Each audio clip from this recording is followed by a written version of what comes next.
Who are you talking to? Grace, they don't like being checked up on. Mr. Clyde would like to see you in the conference room right away. Okay. You have 24 hours to return the money, or you're going to jail. What money? This is not acrimony, okay? Let me just say that up front. So don't go into the movie expecting to see a hair. Nah. Guys, correct me if I'm wrong, but this is the very first time since the inception of this channel that I'll be talking about a Hollywood film. Right? Hey you, welcome back to my channel. My name is Adenike Adebayo-Esho. So I am a movie and lifestyle content creator on this channel that we are on right now. Moving forward, it's going to be all about movies and TV shows, okay? I've moved all my lifestyle content onto a new channel moving forward. So if you're interested in that channel and you want to check it out, I'll put the link down below in the description box. Just click on it and go check it out. It's brand new, okay? So yeah. But either of the contents that you might be interested in, please make sure to subscribe to either of the channel, either the movie channel or my lifestyle channel. Thank you. All right, let's talk about A Fall from Grace. There was a whirlwind. It was the happiest time of my life. That's when everything I knew shattered.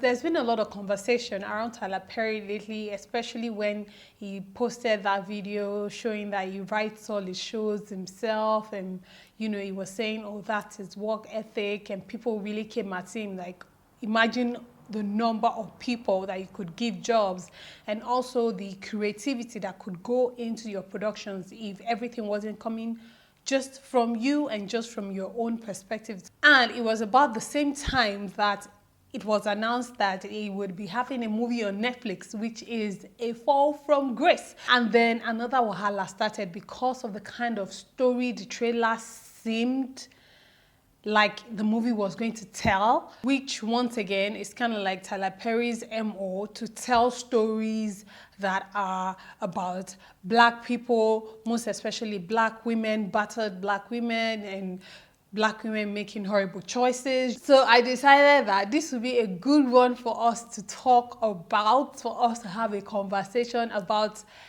especially if you have watched it. So A Fall from Grace is, of course, a Tyler Perry movie, and it tells the story of a woman, an older woman, not that old, but not that young, kind of like probably in a late or mid-40s, thereabouts, who had been divorced for a few years. She had a grown child who was already married and onto his own life. So she was at that middle age where, you know, she's divorced, right? And so she didn't have a companion and all of that. So through conversations with her friend and going out and whatever, she meets this guy that's younger than her, but he says all the right things. Like even me, where I was sitting, I was saying, Uncle, you're too much. I was like, this guy was just dropping lines upon lines. And naturally, considering this is someone that has been on her own for so many years, she's older, she doesn't have any responsibilities, it's only natural for her to desire a companion and love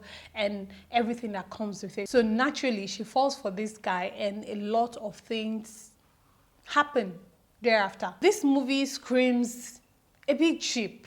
You know the way we would say, oh, low budget Nigerian movies? This was kind of like a low budget Hollywood film because it didn't feel rich. The story is captivating. I mean, it is emotional. You see a woman that has worked hard all her life. She's gathered a lot of things, put a lot of things together, and she's at that point where she really should just be enjoying her life, and someone just comes from nowhere, tricks her, pretty much cons her, scams her into losing everything. However, with the way the story was told, and there were a few gaps here and there that just, you know, it wasn't a hit back to back.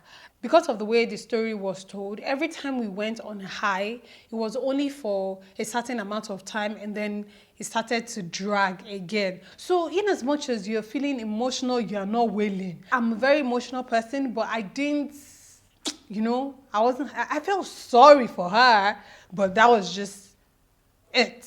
So this movie is a drama, and there's a lot of legal issues, and you have court settings, you have the public defender's office, and as you guys know, a lifetime ago, I was practicing law in the US. So they had quite a number of scenes in the public defender's office, lawyer's office, like public representatives that are lawyers. And every time they showed that office, we only saw black lawyers, right? Oh, power to black people. And then Tyler Perry's character was the boss in the public defender's office. So there was this particular scene where Tyler Perry was shouting for coffee. Like, he kept saying, you could tell he was shouting at his assistant, like, get me some coffee, you know. And then the person that brings in, rushes in to drop him a cup of coffee was a white woman. I was like, oh, Tyler, oh, Tyler, did you have to? Like, was that necessary? In an office where you have a lot of black lawyers and everything, the office assistant is a white woman. I guess this movie, there's a takeaway there, especially for women. It's a cautionary tale, right? For women, you don't even have to be old. Even young people like us, when a guy comes across as too perfect, as too good to be true, almost always he is. Like this guy in this movie, what was his name again? Shannon. Shannon's character was too perfect. It was too smooth. It was too well put together. It was saying the right things, dropping the right lines. I was just like, it just seemed too real, right? I'm not saying there are no guys like that. I'm saying in reality, when a guy is like that, he almost always has something up his sleeves. With this movie, though, it's understandable that Grace would fall for Shannon because she'd been on her own for so many years. And even Shannon mentioned it at some point that, oh, she's single, she's older, she's lonely, she's probably sex-starved, you know, all these things. So the first good-looking, younger, tall, very seemingly perfect guy that comes along, she easily falls for it. Oh, listen, especially for legal practitioners, right? There's going to come a point in this movie where you just have to suspend your intellect and you'll be like, no, Tyler, you're trying to tell me this story is real, but then you get into court and you start doing this. In the legal setting, right, you have the defense and then the prosecutor, right? Once both parties rest, once they say, I rest my case, meaning you're not calling any witnesses again, and the jury, they go into deliberation, it is all over. You cannot now come back and now come and say, oh, Your Honor, I would like to call, madam. It don't work like that. So in this movie, we get to that point, that crossroad where something happens and then this lawyer who has rested, and even after the judge told them to approach the bench and the judge said no, he wasn't going to allow any witness because they had rested, this lawyer kept saying, I call Sarah to the stand. I call Sarah to the stand. And she was so, and I was just like, Lord have mercy. That was just absolutely unrealistic. There is no freaking way. See, being held in contempt of the court will be the last thing, the last punishment that kind of lawyer would experience. So when that happened, I was just like, okay, Tyler, just stop. Just stop it. There was also another incident in court where the defense witness was being badgered by the prosecutor. And what that means is once the prosecutor has asked the question and the witness has given an answer, the most you can rephrase and ask another way. But after like the second time, it becomes battering. It becomes asked and answered. So naturally, you would expect the defense attorney to stand up and say objection.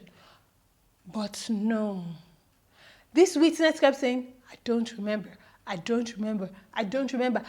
the defense attorney just sat there, did not object. Towards the end of the film, it started feeling rushed. We couldn't enjoy the revelations. It didn't feel as thrilling as it should have been. By the time the movie ended, I was just like, Oh, good for her. Really, if you don't watch A Fall from Grace, you won't be missing out on anything. That's just my own frank conclusion.